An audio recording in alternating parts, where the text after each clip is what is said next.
My name is Emma Harrison, and for 5 years, my family believed I was a failure living off disability checks. The truth? I was a venture capital partner managing a $340 million technology and wellness portfolio. My brother Marcus had no idea that his rapidly expanding gym empire, Harrison Fitness, was built entirely on my anonymous investment. It started when I was 23. A distracted driver ran a red light and T-boned my car at 60 miles per hour. I woke up 3 days later with a shattered pelvis, fractured vertebrae, and nerve damage that would never fully heal. The doctor said I'd walk again, but not the same way. Not without pain. Not without limits. My family's reaction told me everything I needed to know about who they really were. Marcus visited once. He stood at the foot of my hospital bed, scrolling through his phone while I struggled to sit up. "How long is this recovery thing going to take?" he asked, not looking up. I was planning to start my gym business and I kind of need Dad's attention focused on that. My mother came twice. Both times she complained about how the accident had ruined their vacation plans and made her look bad at her country club when people asked about me. My father came every day for a week, then stopped. When I finally got released and called him for help getting to physical therapy, he sighed heavily into the phone. "Emma, we can't keep enabling this dependent behavior. You need to push yourself. Mind over matter." I had 3 fractured vertebrae and nerve damage. Mind over matter doesn't heal spinal injuries. That's when I stopped expecting anything from them. That's when I started building something they'd never see coming. Physical therapy was brutal, but my mind was sharp. While I relearned how to walk with a cane, I started consulting remotely for tech startups. My engineering degree from MIT still meant something, even if my family had already written me off as the disabled one. Within 18 months, I'd turned my small consulting fees into strategic angel investments. Within 3 years, I'd partnered with a venture capital firm and built a portfolio worth $340 million. I specialized in wellness technology and fitness innovations. Ironic considering my own physical limitations. I understood the market because I lived it. I knew what people with chronic pain needed. I knew what adaptive fitness technology was missing. I knew which health apps were genuine and which were scams. And I stayed completely anonymous. Every investment went through shell companies and legal entities. My name never appeared on paperwork. I used trusted partners as public faces. To the world, I was just Emma Harrison, the quiet woman with a cane who lived modestly in a small house. To my family, I was the embarrassment they tried to hide. Marcus launched Harrison Fitness when I was 26. He had big dreams, zero capital, and absolutely no business experience. He'd been a personal trainer for 3 years, and somehow convinced himself that qualified him to run a gym empire. His first location failed within 8 months. He'd overspent on equipment, underestimated operating costs, and had no marketing strategy. He came to family dinner ranting about bad luck and unfair competition. I said nothing. I just listened. His second attempt failed even faster. 6 months and he was bankrupt, living in my parents' basement, posting angry rants on social media about how the system is rigged against real entrepreneurs. That's when I made my move. Through my venture capital firm, I offered Harrison Fitness a $6.2 million investment. Marcus never knew who I was. The term sheet came from Apex Wellness Capital, one of my shell entities. The conditions were simple. I got 40% equity, a board seat held by my proxy, and quarterly financial reviews. Marcus got the money he desperately needed and thought he'd convince some big investor that he was brilliant. He signed without reading the fine print. He never noticed the clause that allowed me to withdraw capital immediately if he violated ethical conduct provisions. He never noticed that the proxy on the board reported directly to me. He never noticed that the anonymous investor he bragged about at every family gathering was his disabled sister. Over 3 years, my investment turned Harrison Fitness from Marcus's basement dream into a 12-location empire. I guided every major decision through my proxy. When Marcus wanted to spend money on fancy office furniture, we redirected it to better trainer salaries. When he wanted to cut corners on equipment maintenance, we enforced safety standards. When he wanted to expand too quickly, we forced him to consolidate and stabilize first. Harrison Fitness succeeded because I wouldn't let Marcus destroy it with his ego. And through it all, at every family gathering, Marcus treated me like garbage. "Still on disability, Emma?" he'd say loudly at Thanksgiving, making sure everyone heard. Must be nice not having to work. I'd smile politely and say nothing. I'm building something real, he'd announce at Christmas. An actual empire. Some of us have drive. I'd nod quietly and change the subject. My mother would add her commentary, Marcus works so hard. 12-hour days building his business. Meanwhile you just sit at home. My father would shake his head sadly whenever I declined to attend one of Marcus's gym openings. Can't you make an effort? Your brother is achieving real success. The least you could do is show support. I showed up to exactly one grand opening. Marcus introduced me to his investors and partners as my sister who had a bad accident, and quickly moved on to people who mattered. I stood in the corner with my cane watching him network, knowing that every person in that room was there because of money I'd provided. I said nothing. Strategy requires patience. The worst part wasn't the dismissal. It was the medical gaslighting. Marcus became obsessed with fitness culture, the toxic kind that treats any physical limitation as a moral failing. He started posting on social media about excuses and mental weakness. He'd share memes about people who choose to be victims instead of choosing to overcome. At family dinners, he'd launch into speeches about discipline and willpower. The body can do anything if the mind is strong enough, he'd declare. People just use pain as an excuse not to push themselves. My mother would nod approvingly. That's why you're successful, Marcus. You don't make excuses. My father would add, Emma, you should listen to your brother. He knows about physical conditioning. I'd sit there with my cane leaning against my chair, my back screaming from sitting too long, my legs going numb from nerve damage, and I'd say, interesting perspective. Because what else could I say? They didn't want to hear about permanent nerve damage. They didn't want to hear about vertebrae that healed incorrectly. They didn't want to hear about chronic pain that no amount of positive thinking would fix. They wanted me to be magically healed so I wouldn't embarrass them anymore. The family reunion changed everything. My aunt hosted it at her country club, a sprawling facility with a golf course, tennis courts, and a 3-story main building. 75 relatives attended. Marcus was the star of the event, having just announced his 12th gym location and telling everyone who'd listen about his incredible business instincts. I arrived quietly, parked in the accessible spot, and made my way inside with my cane. I'd learned to navigate these events by finding a comfortable chair and staying there. Movement was possible but expensive. Every step cost me in pain, every stair was a negotiation with my damaged spine. My cousin Jennifer spotted me first. Emma, you came. How are you feeling? Good days and bad days, I replied with practiced ease. Today's manageable. Well, don't overdo it, she said kindly. There are plenty of chairs on the patio. Marcus overheard from across the room. Don't overdo it, he called out loudly. Emma, you're 28 years old. When are you going to stop treating yourself like you're fragile? Heads turned. Conversations paused. I kept my voice calm. I'm managing my condition appropriately, Marcus. Your condition, he scoffed, walking over. You had an accident 5 years ago. At some point you have to decide to move forward instead of staying stuck in victim mode. My mother appeared beside him. Honey, he's just trying to help. Marcus knows a lot about physical recovery. Maybe you should listen. I glanced at my father, who was nodding agreement. No support there. Never had been. I appreciate the concern, I said neutrally. I'll find a seat on the patio. See, that's the problem right there, Marcus announced to the growing crowd. Always looking for a seat. Always looking for the easy way. That's why I'm running $1 million business and you're collecting disability checks. My uncle laughed. Tell her, Marcus. Sometimes people need tough love. You know what?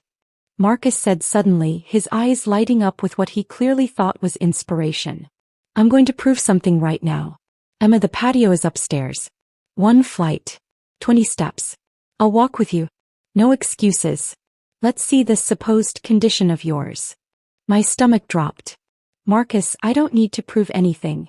Come on, he pressed, grabbing my arm. Just 20 steps. If your condition is as serious as you claim, 20 steps shouldn't matter, right? But if you can do it, maybe you'll realize you've been limiting yourself for years. My aunt frowned.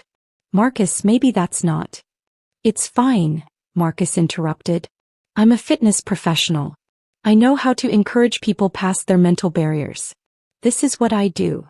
He was already steering me toward the grand staircase in the main hall. Family members followed, forming an audience. Some looked uncomfortable. Most looked curious. My mother was smiling like Marcus was performing some kind of intervention. We reached the bottom of the stairs. The polished marble steps stretched upward, each one looking impossibly high. My back was already tight from the car ride. My legs were already trembling from standing too long. "Marcus," I said quietly, "this isn't a good idea." "Prove you're not lazy," he demanded, pointing upward. "Climb them right now. Show everyone that you can do it. Stop hiding behind this disability narrative and just push yourself." Everyone was watching. My father nodded encouragingly. My mother clasped her hands together like she was about to witness a miracle. My cousins pulled out phones to record Marcus's inspirational moment. Everyone cheered. Actual cheers, like I was about to win some kind of victory by destroying my body for their entertainment. I looked at those stairs. I looked at my brother's smug face. I looked at my family's expectant expressions. And I started climbing. The first 5 steps were manageable. Painful but manageable. I gripped the railing, pulling myself up, each movement sending sharp signals through my damaged spine. Step 6. Step 7. My left leg started dragging slightly, the nerve damage making it harder to lift. Step 8. Step 9. The pain was becoming white noise. My vision narrowed. Step 10. Halfway. Marcus was right beside me, calling out encouragement like I was one of his gym clients. "See? You can do this. It's all mental. Push through." Step 11. My back spasmed. I gasped but kept going. Step 12. My leg gave out. I collapsed on the stairs, falling hard on my hip and shoulder. The impact knocked my cane from my hand. It clattered down the marble steps. The cheering stopped. I lay there on the cold marble halfway up the staircase, my body screaming, my vision blurring with pain. I couldn't move. My back had completely seized. My legs weren't responding correctly. "Emma," my cousin Jennifer called out, concerned. Marcus stood above me, looking frustrated rather than worried. "Come on, Emma. You're so close. Don't give up now. Just 10 more steps." I couldn't speak. Couldn't move. Could barely breathe through the pain. My mother's voice floated up. "Oh, for heaven's sake. She's being dramatic again." That's when something in me crystallized. Not anger. Something colder. Something final. I managed to reach my phone in my jacket pocket. My hands were shaking, but I pulled it out. Marcus was still talking, still coaching, completely oblivious. I opened my encrypted messaging app and typed 4 words to my venture capital partner. "Execute withdrawal. Harrison Fitness." Then I typed a second message to my attorney. "Activate all documentation. Full disclosure authorized." I replied quietly, my voice barely audible. "Okay." Within 30 seconds, Marcus's phone started ringing. He pulled it out, frowning at the unknown number. "Hold on, I need to take this." He answered, "Marcus Harrison." I watched his face change as he listened. Confusion. Then concern. Then panic. "What do you mean withdrawn? Who is this?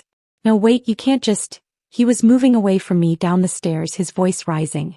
"I need to speak to someone in charge. This is my company. You can't just..." His phone rang again. Different number. He answered it while still on the first call, juggling both. "What? No, I'm already on with... What seizure notice?" My phone buzzed. A message from my attorney. "All documents filed with county clerk. Public record activated. Media release scheduled for 6 p.m. I was still lying on the stairs. Jennifer and 2 of my younger cousins had rushed up to help me. They were trying to figure out how to move me without causing more damage. "Someone call 911, Jennifer said firmly. "She needs medical attention." "No," I managed. "Just help me sit up." Slowly. They supported me carefully, getting me into a seated position on the stairs. My back was on fire, but I could breathe again. Could think. Below, Marcus was having a complete meltdown. He was on his 3rd phone call, yelling now. "I don't understand. Who authorized this? I own Harrison Fitness. The investor can't just..." His phone rang again. And again. Different numbers. Different voices, all delivering the same message. The money was gone. My father approached him. "Son, what's happening?" "The investor." Marcus was nearly hysterical. They're withdrawing everything. $6.2 million. They're saying I violated conduct provisions, but I don't even know what that means. They're seizing assets, freezing accounts. Dad, they're taking the company. My mother clutched my father's arm. They can't do that. Marcus built that company. The investment agreement. Marcus was frantically scrolling through his phone. Where's the agreement? I need to find the clause they're citing. His phone rang again. This time when he answered, his face went sheet white. What do you mean the media has it? I checked my own phone. My attorney had moved fast. The press release was already live on 3 major business news sites. Harrison Fitness exposed. Investor withdraws $6.2 million after owner's public assault on disabled sister. The headline alone was devastating. But the article was worse. It included complete documentation of Marcus's abusive behavior toward me over 5 years. Photos and videos from tonight, including Marcus forcing me up the stairs. The full investment agreement showing the ethical conduct clause. Financial records showing Harrison Fitness would collapse without the capital.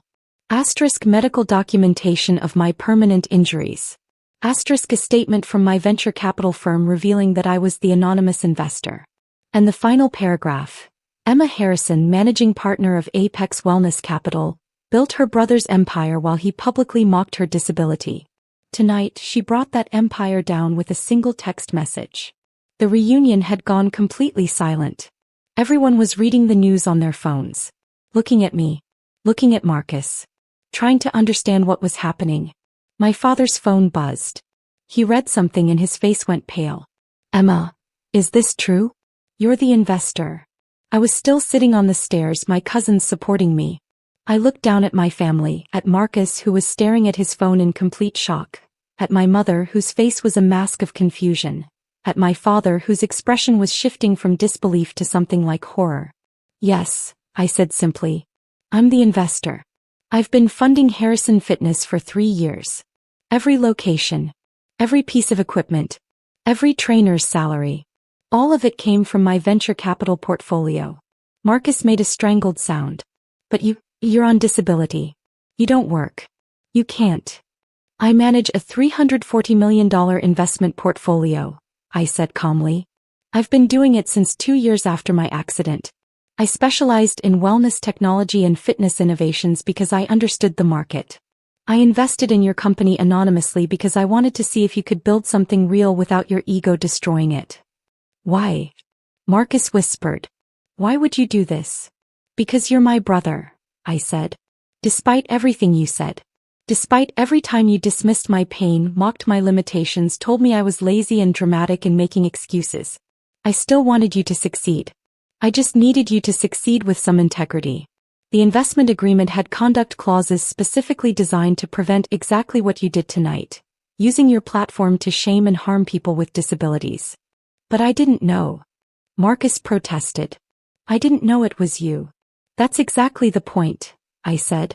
You didn't know it was me, so you felt free to force your disabled sister to climb stairs to prove she wasn't faking. You didn't know it was me, so you felt comfortable calling me lazy at every family gathering. You didn't know it was me, so you posted all those social media rants about people who use pain as an excuse. You showed me exactly who you are when you thought there were no consequences. My mother finally found her voice. Emma, this is cruel. You're destroying his business over a misunderstanding. Mom, I said, and my voice was steel. He forced me to climb stairs despite my medical condition. I collapsed halfway up. You called me dramatic. That's not a misunderstanding. That's who you've always been. We were trying to help you, my father said weakly. No, I corrected. You were trying to make me less embarrassing. There's a difference. Marcus's phone was still ringing nonstop. He was ignoring it now, just staring at me. What happens now? Now. I looked at him calmly. Now your gym locations have 48 hours to find new investors or they start foreclosure proceedings. Your business accounts are frozen pending litigation review. Your board seat is revoked. And every fitness industry publication in the country is running the story about how Harrison Fitness was built on money from the disabled sister its owner publicly abused. You're ruining my life, Marcus said, and his voice actually broke. No, I replied. I'm removing myself from your life. There's a difference. I gave you 3 years and $6.2 million. You used it to build something successful, and then you used that success as a platform to harm people like me. Tonight was just the final proof that you'll never change. The paramedics arrived. Someone had called them despite my earlier protest. They assessed me carefully, asking about pain levels and mobility. I answered their questions while my family stood in shocked silence. We should transport you to the hospital, the lead paramedic said. That fall may have caused additional damage. I understand, I said. Let's go. As they loaded me onto the stretcher, I took one last look at my family. Marcus was sitting on the bottom step, his phone silent now, his entire world crumbling. My mother was crying. My father looked like he'd aged 10 years in 10 minutes. Jennifer squeezed my hand. Do you want me to come with you? No, I said gently. But thank you for helping me on the stairs. That mattered. She nodded, tears in her eyes. I'm sorry we didn't stop him sooner. Not your responsibility, I assured her. The paramedics wheeled me toward the ambulance. Behind me I could hear Marcus starting to cry. Actual sobs. The reality was setting in. The company was gone, the reputation was destroyed. The future he'd imagined had evaporated in 15 minutes. I felt no satisfaction. No triumph. Just a bone-deep exhaustion and relief that I'd never have to endure another family dinner where my pain was treated as a personality flaw. The hospital confirmed what I already knew. The fall had caused additional damage. Not catastrophic, but setbacks that would require weeks of additional physical therapy. They kept me overnight for observation. My phone exploded with messages. Reporters requesting interviews. Business contacts expressing support. Family members, extended relatives I barely knew, apologizing for not intervening sooner. One message stood out. From my venture capital partner, Sarah Chin. Board meeting tomorrow. We need to discuss the media response and legal strategy. Also, are you okay? Not business okay. Actually okay. I typed back, getting there. See you tomorrow. The next 48 hours were chaos. Harrison Fitness locations scrambled to find emergency investors. 3 locations found local buyers who stripped Marcus's name from everything. 4 locations accepted a buyout from a national chain. 5 locations simply closed, unable to secure funding fast enough.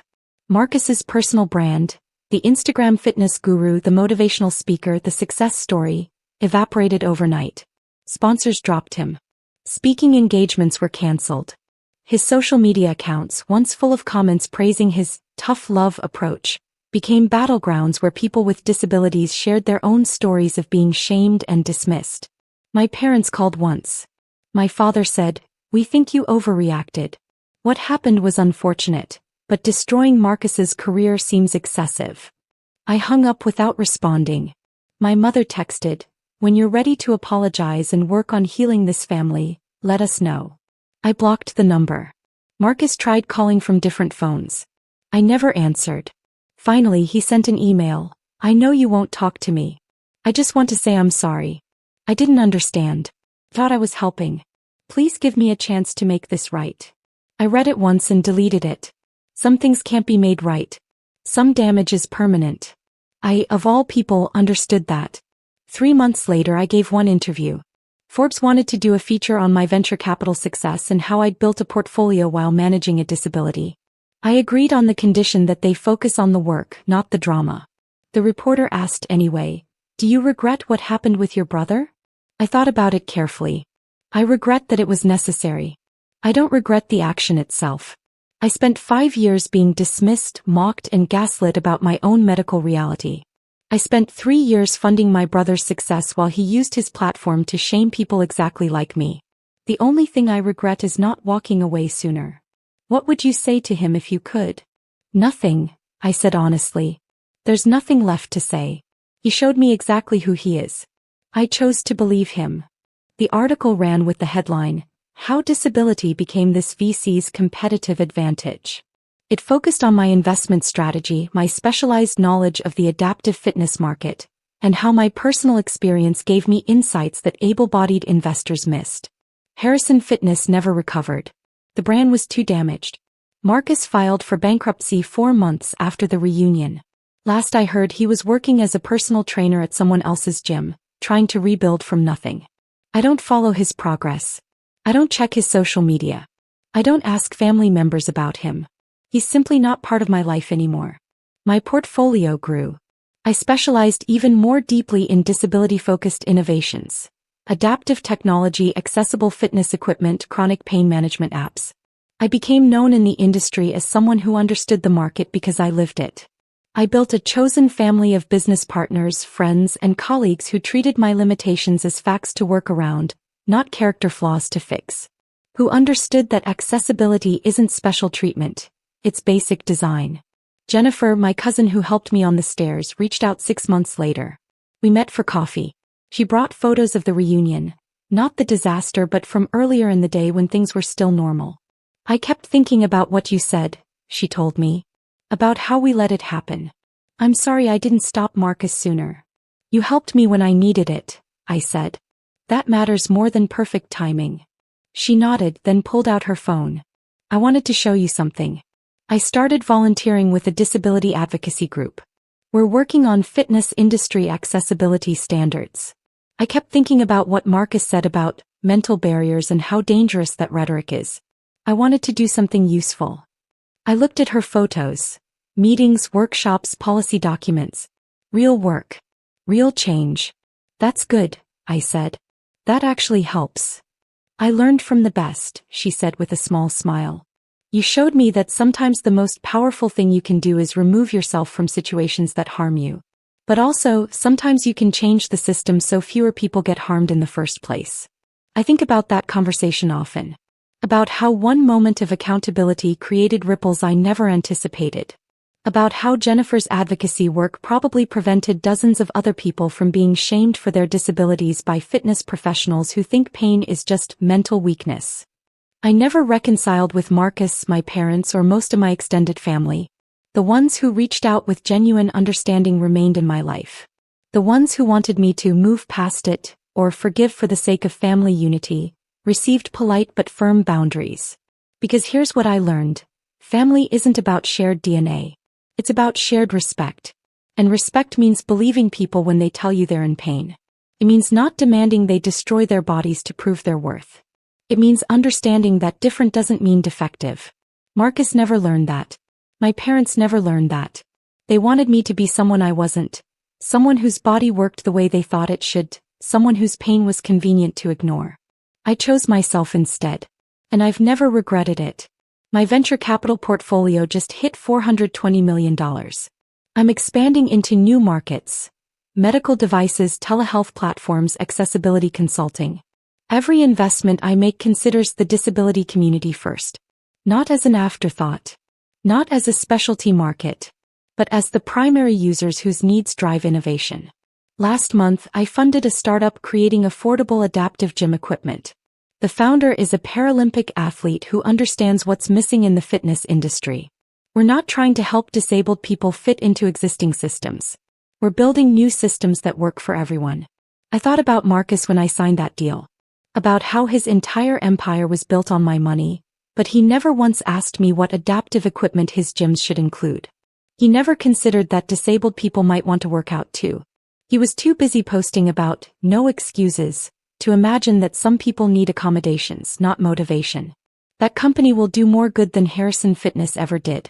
And it'll do it without shaming anyone for their body's limitations. Sometimes I still think about that staircase. About collapsing halfway up while everyone watched. About the humiliation and pain of being forced to prove myself to people who would never believe me anyway. But mostly I think about what came after. About the text message I sent from the floor. About reclaiming my power in the moment they thought they'd taken everything from me. They wanted me to climb their stairs. To meet their standards. To be the person they needed me to be. Instead I built my own empire. One where I make the rules. One where disability is understood as diversity, not deficiency. One where nobody has to prove they're not lazy, to be treated with basic human dignity. Marcus lost everything in 15 minutes because he spent 5 years showing me exactly who he was. I just finally chose to believe him. And I've never looked back.